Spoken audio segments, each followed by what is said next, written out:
अस्सलामुअलैकुम। अच्छा भाई, तो आज हमने स्टार्ट करना है विंडोज़ फॉर्म, और विंडोज़ फॉर्म के साथ जो है हम एंटिटी फ्रेमवर्क क्रिएट करने वाले हैं, उसको हम कनेक्ट करेंगे और साथ ही साथ डेटाबेस से कनेक्शन करके हम एक लॉगिन और एक रजिस्टर फॉर्म बनाने की कोशिश करेंगे। ठीक है, तो हमारा एंड गोल ये होगा कि हम एज अ यूज़र किसी भी एप्लीकेशन के अंदर लॉगिन कर सकें, और अगर हम यूज़र नहीं है तो हमारे पास एक ऐसा ऑप्शन हो जिसके अंदर हम खुद को रजिस्टर करवा सकें, और रजिस्टर करवाने के बाद हम खुद को जो है उसमें लॉगिन कर सकें। ठीक है, तो हम चलते हैं विजुअल स्टूडियो की तरफ, और साथ ही साथ हम इसमें डेटाबेस भी बनाएंगे और एंटिटी फ्रेमवर्क को कनेक्ट भी करने की कोशिश करेंगे।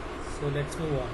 ओके, तो मैंने ये एक सिंपल सा फॉर्म बना के रखा हुआ है यहाँ पे। ठीक है, जिसमें मेरे पास एक यूज़र नेम है और मैंने दो फील्ड्स दे रखे हैं, यूज़र नेम और पासवर्ड की। ठीक है, तो यूज़र नेम की जो फील्ड है उसका मैंने नाम रख दिया है कुछ इस तरह से, जिससे है txt यूज़र, और जबकि मैंने पासवर्ड के लिए मैंने नाम रख दिया है txt पासवर्ड। ठीक है, अच्छा, फिर नीचे एक ऑप्शन दिया है मैंने नॉट अ यूज़र दैन। अगर आप यूज़र नहीं है तो आप इस रजिस्टर पे क्लिक करें तो हम एक नया फॉर्म खुलवाएंगे और वहाँ पे हम ले जाके इसको यूज़र को रजिस्टर करवा देंगे। ठीक है जी। अच्छा, साथ ही साथ ये बटन है, बटन का नाम हमने रखा है बीचेन लॉगिन। तो फर्स्ट ऑफ ऑल हम क्या करेंगे, हम इस बीचेन लॉगिन के ऊपर डबल क्लिक करेंगे और हमारा एक इवेंट जनरेट हो जाएगा यहाँ पे। ठीक है, अच्छा, ये इवेंट जनरेट करने के बाद हमने क्या करना है, इवेंट जनरेट करने के बाद हमारा टास्क ये होगा कि हम यहाँ पे इसको कनेक्ट कर सकें अपने एसक्यूएल सर्वर के साथ। ठीक है, लेकिन उससे पहले मैं क्या करूँगा, मैं यहाँ पे एक मेन क्लास बनाऊँगा और मैंने बेसिकली अपने कुछ फंक्शंस बना के रखे हुए होते हैं ऑलरेडी, तो मैं उनको यूज़ करूँगा जिसकी वजह से मुझे थोड़ी बहुत हेल्प हो जाएगी। ठीक है, तो वो फंक्शन आप यहाँ कोड में देख सकेंगे, जिससे आपको इतना कोई मुश्किल नहीं है, बस वो सिंपल बेसिक से फंक्शंस होंगे। तो मैं वो ऐड कर लूँ, दैन स्टार्ट करते हैं। ओके, तो यहाँ पे मैंने वो फंक्शंस जो अपने बना रखे थे वो मैंने इधर यूज़ कर लिए वापस से। ठीक है, तो मैं एक बार दिखा भी देता हूँ। ये विंडो नए फॉर्म्स खोलने के लिए फंक्शन है। ठीक है, ये कुछ मैसेज दिखाने के लिए हैं। ये फंक्शन जो है वो मेरे वैलिडेशन के लिए या फिर मुझे फील्ड्स वगैरह क्लियर करवानी होती है तो मैं उनके लिए यूज़ करता हूँ। ठीक है भाई। अच्छा, अब ये हमारा फॉर्म है, इसके ऊपर मैं डबल क्लिक कर चुका हूँ। ठीक है, तो जैसे ही देखें मैंने डबल क्लिक किया, इसके ऊपर इवेंट जनरेट हो गया। मीन्स ये कि मैं जब भी अपना लॉगिन का काम करूँगा तो मेरा लॉगिन का जो काम है वो यहाँ पे मैं करने वाला हूँ। सही। अच्छा, उससे पहले मैं कोशिश करूँगा कि मैं अपने लिए एक डेटाबेस बना लूँ, तो हम पहले एसक्यूएल सर्वर की तरफ चलेंगे। अच्छा, यहाँ पे हम क्या करेंगे, एक डेटाबेस इधर बनाते हैं और उस डेटाबेस का हम नाम रखेंगे क्रिएट डेटाबेस। ये भी साथ साथ आप देखते रहें, अगर आपको एसक्यूएल में थोड़ी बहुत खामी है तो आप नीचे जाके एसक्यूएल की लिस्ट भी देख सकते हैं, वहाँ से आपको क्लियर हो जाएगा। ओके, क्रिएट डेटाबेस, और हम कहेंगे लॉगिन एप्लीकेशन। इसको फिलहाल बस ऐसे ही नाम दे देते हैं, कोई डमी सा। ठीक है, तो देखें ये सक्सेसफुली क्रिएट हो गया यहाँ पे। ओके, इसके साथ अब हमने क्या करना है, इसको हम यूज़ करेंगे, तो सबसे पहले लिखेंगे यूज़ लॉगिन एप्लीकेशन। ओके, अब हम लॉगिन एप्लीकेशन यूज़ करें ना। अब हमें यहाँ पे एक टेबल बनाना होगा, क्रिएट टेबल, और उस टेबल का नाम होगा यूज़र्स, और उसके अंदर हम कुछ कॉलम्स ऐड करेंगे। ठीक है, सबसे पहले आ जाएगा आईडी, जिसकी टाइप होगी इंटीजर, और वो होगी आइडेंटिटी, यानी कि वो नंबर खुद ही इंक्रीज़ होता रहेगा। ठीक है, और मोस्ट इम्पॉर्टेंटली यहाँ पर हम इसको रखेंगे प्राइमरी की। इसके बाद होगा हमारे पास फर्स्ट नेम, और फर्स्ट नेम को हम रखेंगे n_var, यानी कि स्ट्रिंग होगा वो, और 100 का कैरेक्टर हम अलाउ करेंगे और नॉट नल होगा वो। ठीक है, खाली नहीं रख सकते आप।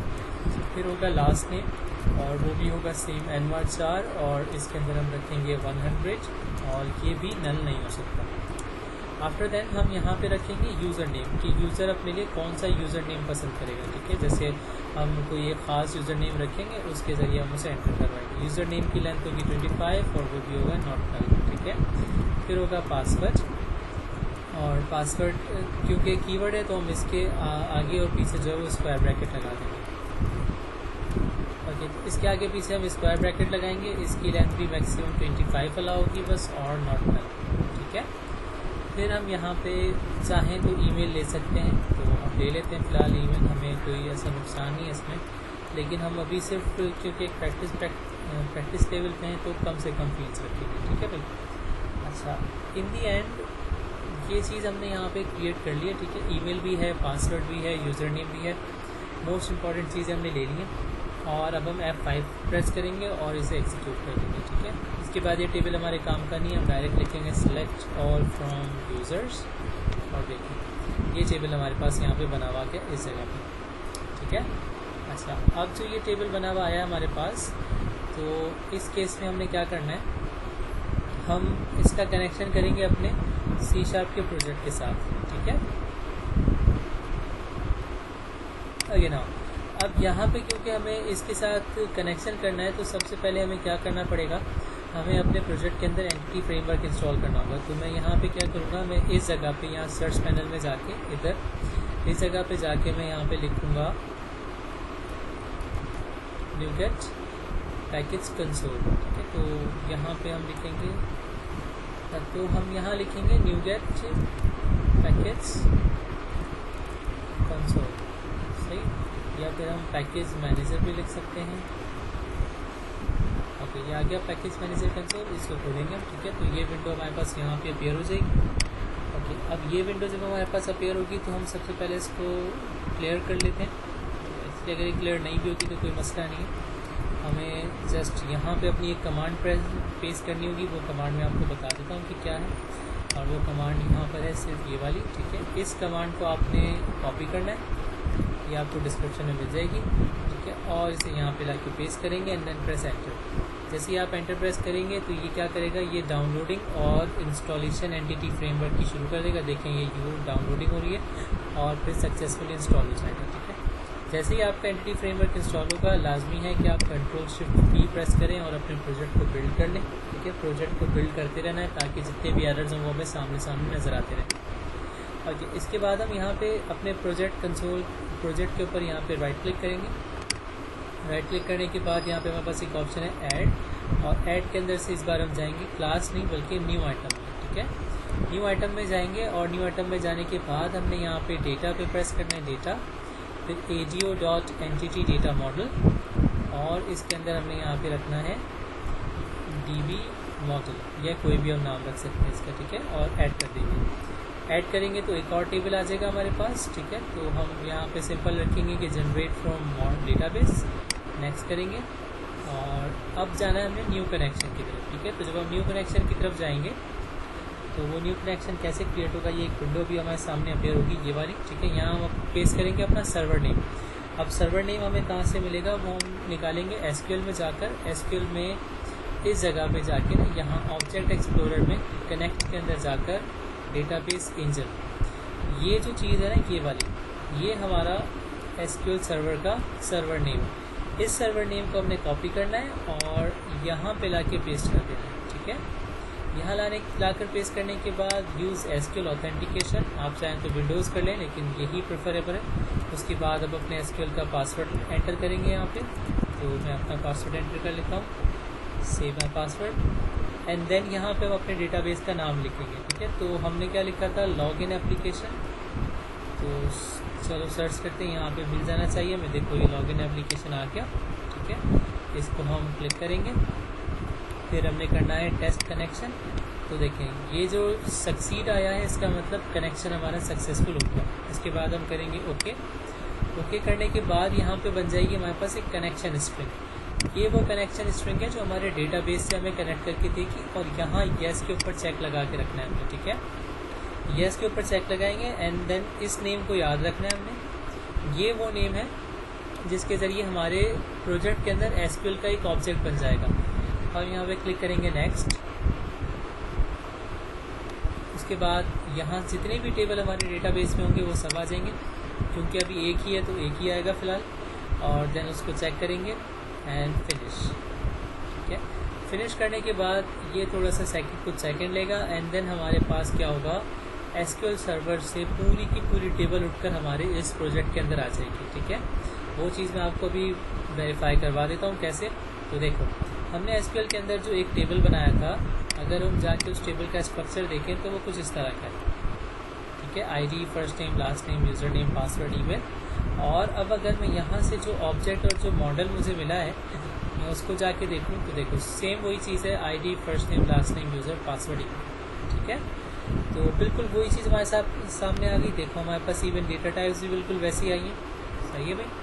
तो ये जो ऑब्जेक्ट है अब हमारे पास आ चुका है, ओके। अब इस DB मॉडल के ज़रिए हमने क्या करना है, हमने अपने C# प्रोजेक्ट को साथ में उसके कनेक्ट करते हुए देखो ये सारी फाइल्स उसके साथ आई हैं, ठीक है, EDMX की सारी फाइल्स आ गई, ये सब कुछ। तो जब भी कभी हम अपने SQL सर्वर में जाके कोई टेबल ऐड करेंगे या कुछ भी करेंगे, हमने जस्ट क्या करना होगा, हमें यहाँ पे राइट क्लिक करना होगा और अपडेट मॉडल फ्रॉम डेटाबेस। ये क्या करेगा, दोबारा से वही टेबल लेके आ जाएगा और सब कुछ अपडेट करके हमें वापस ला के दे देगा, ठीक है, दोबारा से सब कुछ नए तरीके से बना देगा। तो हमने इस EDMX फाइल के अंदर हमने कोई काम नहीं करना, हमने यहाँ पे कोई डेटाबेस नहीं बनाना, हमने कुछ नहीं करना, डेटाबेस हम वहाँ बनाएंगे और यहाँ पे जस्ट हम अपडेट करेंगे। जैसे ही हम अपडेट करेंगे फिर क्या होगा, सारी चीज़ें यहाँ पे डायरेक्टली इंपोर्ट हो जाएंगी और Ctrl+Shift+B लाजमी प्रेस करेंगे हम, ताकि हमारा प्रोजेक्ट बिल्ड होता है और उसमें किसी भी किस्म का अगर एरर है तो हमारे सामने आ जाए, ताकि हम उसे दूर कर सकें। ओके, नाउ अब हम अपने प्रोजेक्ट को डेटाबेस से कनेक्ट कर चुके हैं। तो सबसे पहले हम यहाँ पे अपने डेटाबेस का एक ऑब्जेक्ट बनाएंगे। तो वो ऑब्जेक्ट यहाँ पे बनाऊंगा मैं इस तरह से, ये मैंने कॉपी करके रखा हुआ था, ठीक है, और इसका नाम मैं रख दूँगा DB ऑब्जेक्ट। तो ये आपको याद भी रखना है कि आपने क्या नाम रखा था उसका, और अगर आप भूल भी जाएँ तो आप इसको दोबारा निकाल भी सकते हैं, ठीक है।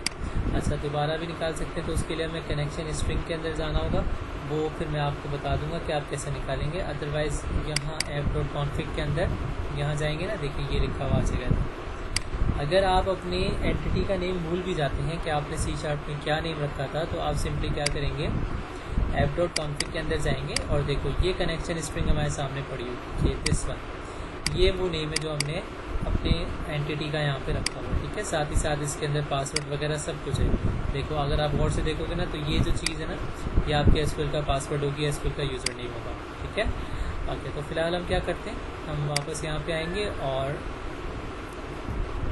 हम इसको कहेंगे DB ऑब्जेक्ट इक्वल न्यू, और बस इस तरीके से हमारे डेटाबेस का एक ऑब्जेक्ट हमारे पास आ जाएगा, ठीक है भाई। अच्छा, अब हमने क्या करना है, अब हमने अपने डेटाबेस में 2 वैल्यूज़ लेके जानी है। हम अपने डेटाबेस के अंदर 2 वैल्यूज़ लेके जाएंगे और ऑब्वियसली हम कौन सी 2 वैल्यूज़ लेके जाएंगे, यूज़र नेम और पासवर्ड। यूज़र नेम और पासवर्ड को लेके हम डेटाबेस में जाएंगे और वहाँ पे फाइंड करेंगे कि अगर वहाँ पे यूज़र है तो ठीक है, और अगर यूज़र नहीं है तो फिर हम क्या करने वाले, हम उसको बताएंगे कि भाई इनवैलिड यूज़र या फिर इनवैलिड लॉगिन व्हाटएवर। ओके, वो काम कैसे होगा, हम यहाँ पे लिखेंगे var और user is equal to DB object dot users. Means कि हम उसे ये कह रहे हैं कि आप इस DB ऑब्जेक्ट के अंदर जाओ और फिर उस यूज़र के टेबल में जाओ और यूज़र के टेबल में जाके वेयर ऐसे रिकॉर्ड ढूंढो जहाँ पे x dot user name is equal to txt user name dot text, ठीक है, और साथ ही साथ and x dot password is equal to txt password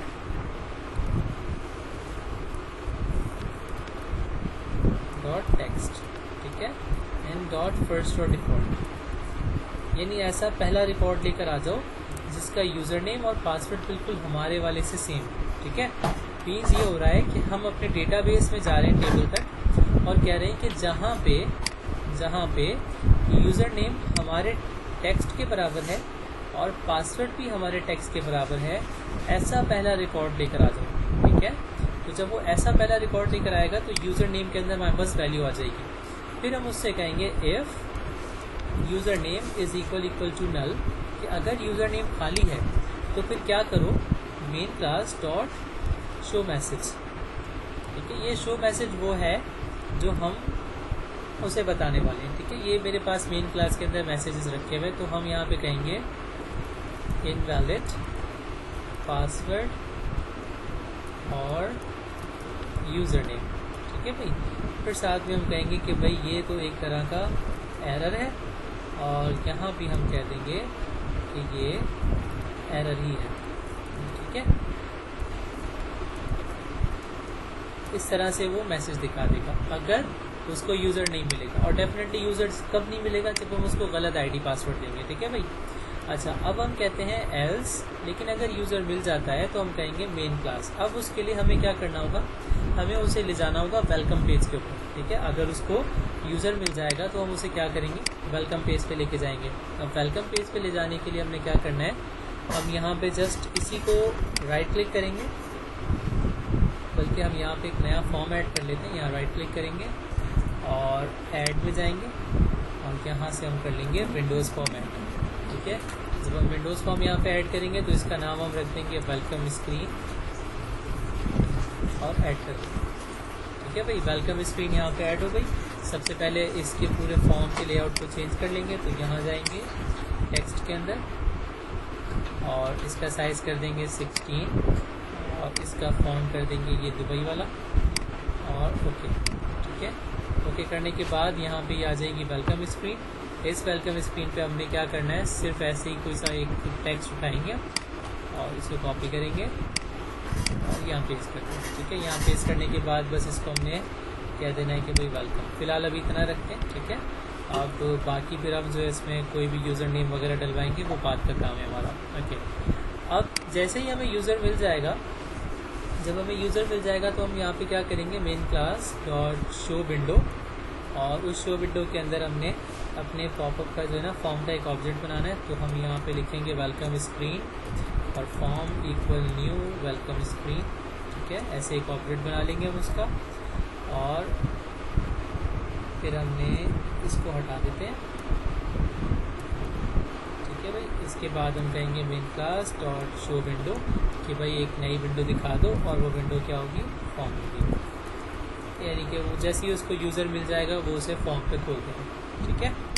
अच्छा, अब कुछ फ्लो हमारा कुछ ऐसा बनेगा कि हम यहाँ पे आके आईडी पासवर्ड देने वाले हैं। जैसे ही आईडी पासवर्ड देंगे हम लॉगिन करेंगे, तो लॉगिन करने के बाद वो डेटाबेस में से वैल्यू उठाएगा। अगर वैल्यू नहीं मिलेगी तो वो कहेगा कि इनवैलिड यूज़र नेम और पासवर्ड वॉटएवर, ठीक है। और अगर वैल्यू मिल जाएगी तो वो क्या करेगा, इस स्क्रीन को खोल देगा, ठीक है। तो चलो हम इसको चला के देखते हैं, एक बार बिल्ड कर लेंगे Ctrl+Shift+V और फिर इसको F5 प्रेस करके स्टार्ट करेंगे। ओके, ये स्क्रीन आ गई हमारे पास, ठीक है। अब मैंने यहाँ पे कुछ भी वैल्यू दी, जैसे अरसलान, और मैंने यहाँ पे पासवर्ड दे दिया 1 2 3 4 5 6। अब मैं करता हूँ लॉगिन, तो लॉगिन होने जा रहा है ये, ठीक है। देखो लॉगिन हुआ तो क्या कह रहा है, इनवैलिड पासवर्ड और यूज़र नेम, उसको वैलिड पासवर्ड और यूज़र नेम नहीं मिला, ठीक है। अच्छा, अब हम इसको बंद करते हैं। क्यों नहीं मिला भाई उसको यूज़र नेम और पासवर्ड, वो इसलिए कि अभी टेबल हमारा पूरी तरह से खाली पड़ा हुआ है, ठीक है। तो अब हमें पहले इसमें एक यूज़र नेम डलवाना पड़ेगा। अच्छा, उससे पहले हम इस पासवर्ड की फील्ड को ना पासवर्ड के टाइप का बना देते हैं। तो पासवर्ड 4 के अंदर ना यहाँ पे हम क्या करेंगे, ये स्टैटिक पेस्ट करेंगे, तो अब अगली बार वो पासवर्ड लिखा हुआ आएगा, ठीक है। अच्छा, टैब इंडेक्स भी इसका सही करते चलते हैं साथ साथ, ताकि ज़्यादा काम ना करना पड़े बाद में। इसको कर देंगे 0 और फिर पासवर्ड को कर देंगे 1, ये 1 है ऑलरेडी, और इसको कर देंगे 2, तो आई थिंक ये 2 ही होना चाहिए, हाँ ये 2 ही है, ठीक है। अच्छा, अब हमें एक और फॉर्म बनाना होगा, और वो जो हम एक और फॉर्म बनाएंगे उस एक और फॉर्म के अंदर हम रजिस्टर करवाने वाले हैं, ठीक है। तो रजिस्टर करवाने के लिए हम यहाँ पे जाएंगे, वापस राइट क्लिक करेंगे और फिर से ऐड करेंगे और ऐड विंडोज़ फॉर्म, और इसका नाम रख देंगे रजिस्टर स्क्रीन, ठीक है भाई। रजिस्टर स्क्रीन इसका नाम रख दिया। सबसे पहले इसके फॉन्ट के स्टाइल को चेंज कर देंगे, ताकि बार बार हर फील्ड के लिए चेंज ना करना पड़े। ये हो जाएगा 16, और इसको यहाँ से ले लेंगे हम दुबई फॉन्ट, ये दुबई, और ये आ जाएगा, ठीक है। अच्छा, सेम फील्ड्स को हमने उठाना है, इन्हीं सेम फील्ड्स को यहाँ से उठाते हैं ऐसे कॉपी करके, और इनको उठाने के बाद हम कहाँ रख देंगे, यहाँ पेस्ट कर देंगे, ठीक है। ये यहाँ पेस्ट हो जाएंगी। ओके, इसको हम ले जाते हैं बिल्कुल ऊपर टॉप पे, क्योंकि इसमें अब हमें ज़्यादा फील्ड्स रखवानी होगी। इस लॉगिन फॉर्म को नीचे ले आते हैं, इसको कॉपी करेंगे, सॉरी इस वाले को कॉपी करेंगे और यहाँ लेकर आ जाएंगे। एक और हो जाएगी फील्ड, फिर एक और फिर एक और, ठीक है भाई। अच्छा, अब इसका हम कर लेंगे, इसको कह देंगे भाई ये फर्स्ट नेम है, तो ये सब चीज़ें अब हमें करनी पड़ेंगी, फर्स्ट नेम। ओके, तो मैं ये सब करने के बाद रिकॉर्डिंग स्टार्ट करता हूँ, ठीक है। तो थोड़ा सा वेट करें, मैं कर लेता हूँ। ओके गाइस, तो ये फॉर्म मैंने बना दिया, ठीक है। अब ये फॉर्म जब मैंने बना लिया तो हम इस रजिस्टर का इवेंट भी फायर कर लेते हैं। देखो ये इवेंट बन गया हमारे पास, ठीक है। और बिल्कुल सेम काम करना है जैसे हमने यहाँ पे एक ऑब्जेक्ट बना के रखा था अपने डेटाबेस का, ये वाला, सेम इसी को हम कॉपी करेंगे और इसको कॉपी करने के बाद हम रखेंगे यहाँ बिल्कुल टॉप पे लाकर, ताकि हम इसी को यूज़ कर सकें पूरे फॉर्म के ऊपर। ठीक है भाई। अच्छा, अब हम क्या करेंगे, यहाँ पर हमने ना एक ऑब्जेक्ट बनाना होगा, और वो एक ऑब्जेक्ट जो हम बनाएंगे ना वो होगा यूज़र टाइप का, यूज़र, और इसका नाम हम रखेंगे यूज़र ऑब्जेक्ट इक्वल न्यू और यूज़र। इसके ज़रिए हम क्या कर सकेंगे, एक ऑब्जेक्ट बनाएंगे और उस ऑब्जेक्ट को ले जाकर अपने डेटाबेस में सेव करवाने की ट्राई करेंगे। ठीक है। अच्छा, अब यूज़र ऑब्जेक्ट का जो फर्स्ट नेम होगा वो बराबर हो जाएगा txt first name dot text. ठीक है भाई। अच्छा, इसी तरह यूज़र ऑब्जेक्ट का जो लास्ट नेम होगा वो बराबर हो जाएगा txt लास्ट नेम और डॉट टेक्स्ट। इसी तरह यूज़र ऑब्जेक्ट का जो यूज़र नेम होगा वो बराबर हो जाएगा txt user name dot text, और user object dot email is equal to txt email dot text. Same way, user object dot password is equal to txt password dot text. ठीक है भाई, ये हमारा ऑब्जेक्ट बन जाएगा। और अब हम ये कहेंगे, अब हम क्या करेंगे कि dp object dot users dot add, और add के अंदर हमने क्या करना है, यूज़र ऑब्जेक्ट। ये यूज़र ऑब्जेक्ट हमने ले जाके यहाँ पे सेव करना है। ठीक है। और इसके बाद हम यहाँ कहेंगे dp object dot save changes. ये चीज़ हमने लाजमी लगानी है। अब बेसिकली होगा ये कि हम एक पूरा ऑब्जेक्ट बनाएंगे अपना। ठीक है। और उस ऑब्जेक्ट को हम कहेंगे कि डेटाबेस के अंदर ऐड कर दो, लेकिन उसके बाद सेव चेंजेस, यानी चेंजेस को भी सेव करो। ऐसा ना हो कि बस डेटाबेस में ऐड किया उसके बाद वहाँ से गायब हो गया। हम उन चेंजेस को वहाँ पे सेव करवाएंगे, और सेव करवाने के बाद क्या होगा, हमारा ये जो फॉर्म है बिल्कुल सही तरीके से यूज़र वहाँ पे रजिस्टर हो जाएगा। ठीक है। अच्छा, अब हमारा टास्क ये है कि इस रजिस्टर के क्लिक के ऊपर ना हमने वो फॉर्म खुलवाना है। तो रजिस्टर पर क्लिक करते हैं यहाँ पे। ठीक है। और रजिस्टर पे क्लिक करने के लिए सेम इसी लाइन को कॉपी करेंगे, यहाँ पे पेस्ट करेंगे, और बस यहाँ पे क्या होगा, रजिस्टर स्क्रीन आ जाएगा। ठीक है। इस रजिस्टर स्क्रीन को यहाँ कॉपी करेंगे, यहाँ पेस्ट करेंगे, और देखो ये क्या करेगा, उस रजिस्टर स्क्रीन को खोलेगा। रजिस्टर स्क्रीन खुलेगी तो वहाँ पे हमारे पास ये वाली स्क्रीन होगी। यहाँ से हम रिकॉर्ड ऐड करेंगे, यहाँ से जब रिकॉर्ड ऐड होगा तो वो डेटाबेस में जाके सेव हो जाएगा। ठीक है। तो इसकी इंडेक्सिंग सही कर लेते हैं 0, और फिर इसको कर लेंगे 1। उसके बाद इसको कर लेंगे 2, 3,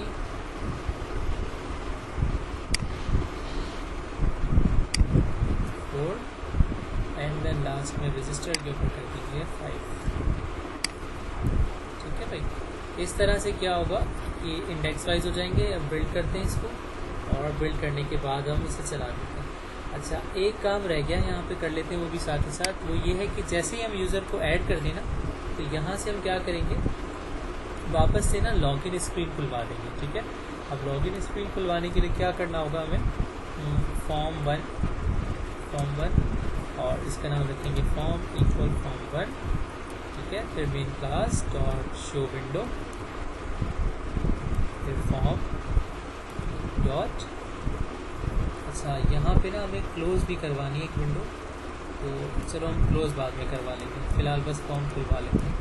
Ctrl+Shift+P से इसको बिल्ड करेंगे और अपना प्रोजेक्ट चलाते हैं। ठीक है। तो अब पहली बार हम डेटाबेस पे रिकॉर्ड इंसर्ट करने वाले हैं। ठीक है। अच्छा, यहाँ से तो हम कुछ कर नहीं सकते, तो हम क्या करेंगे, रजिस्टर, ये हमारे पास नई स्क्रीन खुल गई। ठीक है। मैं यहाँ पे अपनी डिटेल्स फिल करता हूँ, मोहम्मद अरसलान, और यूज़र नेम रखूँगा अरसलान, पासवर्ड हो जाएगा क्लास 1 2 3 4 5 6, और ईमेल हो जाएगा abc@gmail.com। ठीक है भाई। अच्छा, अब एक बार चेक कर लेते हैं, डेटाबेस इस वक्त खाली है, और जैसे ही हम यहाँ से रजिस्टर प्रेस करेंगे तो होपफुली इसमें रिकॉर्ड इंसर्ट हो जाना चाहिए। ओके, रजिस्टर प्रेस हुआ। देखो रजिस्टर प्रेस होने के बाद ना हमें मैसेज दिखाना था, लेकिन हमने क्या किया, लॉगिन फॉर्म खुलवा दिया, तो कोई बात नहीं। अब हम यहाँ जाके ना वापस क्यूरी इंसर्ट करते हैं, और देखो अब ये हमारी सक्सेस है कि हमने वहाँ से यहाँ पे रिकॉर्ड इंसर्ट करवा दिया। ठीक है। बिल्कुल जैसे रियल लाइफ एप्लीकेशंस के अंदर होता है कोई भी इफेक्ट, कोई भी हम एक्शंस परफॉर्म कर रहे होते हैं तो उसका इफेक्ट जाके डेटाबेस में हो रहा होता है। तो देखो हमने यहाँ पे डेटाबेस में एक रिकॉर्ड इंसर्ट करवा दिया, ठीक है। अच्छा, अब हम क्या करेंगे, इसी यूज़र नेम को फॉलो करते हुए ना लॉगिन करने की ट्राई करेंगे, ठीक है। तो लॉगिन फॉर्म मेरे पास खुल चुका है, ये रहा। मैं यहाँ पे डिटेल्स फिल करता हूँ, अरसलान 1 2 3 4 5 6। अब मेरे पास वेलकम स्क्रीन आनी चाहिए। तो देखो वेलकम स्क्रीन आ गई, इट मीन्स कि मैं लॉगिन हो चुका हूँ सक्सेसफुली, ठीक है। मेरे पास यूज़र है इसलिए मैं लॉगिन हो गया। तो एक काम करते हैं, गलत आईडी पासवर्ड के साथ ट्राई करते हैं। देखो मैंने पासवर्ड ख़राब कर दिया, यूज़र नेम भी ख़राब कर लेता हूँ, ठीक है, और लॉगिन करता हूँ। तो देखो एरर भी आ रहा है मेरे पास, मतलब बिल्कुल सही तरीके से मेरा लॉगिन फॉर्म भी चल रहा है, मेरा रजिस्ट्रेशन फॉर्म भी चल रहा है, बिल्कुल ठीक तरह से, ठीक है। तो ये हमारा आज का टास्क कंप्लीट हो गया कि हमने लॉगिन फॉर्म भी बना लिया, हमने रजिस्ट्रेशन फॉर्म भी बना लिया, और बहुत सिंपल वे में बनाया, कोई ख़ास मुश्किल काम भी नहीं किया हमने इसके अंदर, ठीक है। अब आपको इसमें कुछ समझ में नहीं आया या फिर कुछ क्वेश्चंस रह गए तो आप मुझसे यहाँ कांटेक्ट कर सकते हैं, ठीक है। और अगली क्लास में हम इसी एप्लीकेशन को और मज़ीद बेहतर बनाने की कोशिश करेंगे। जैसे अभी आपने देखा होगा 3 4 फॉर्म एक साथ खुले हुए थे, हम इस चीज़ को ख़त्म करेंगे कि जैसे ही हम एक फॉर्म खोलें तो पीछे वाला फॉर्म खुद ही बंद हो जाए, ठीक है। मैसेज प्रॉपर वे में आ रहे हो। अभी इसके अंदर बहुत सारे फ्लॉज ये भी हैं कि मैं बार बार सेम डेटा इंसर्ट कर सकता हूँ, उस चीज़ को भी हमने रोकना होगा, ठीक है। तो और बहुत सारे इसमें काम है, वैलिडेशंस वगैरह, जिनको हम परफॉर्म करेंगे, और उसके बाद इसी अपनी प्रोग्रामिंग को आगे हम लेके जाएंगे वेब डेवलपमेंट की तरफ, ताकि वहाँ पे हमें बेसिक स्किल्स अपनी बिल्कुल पॉलिश हुई भी मिले, ठीक है। Thank you very much.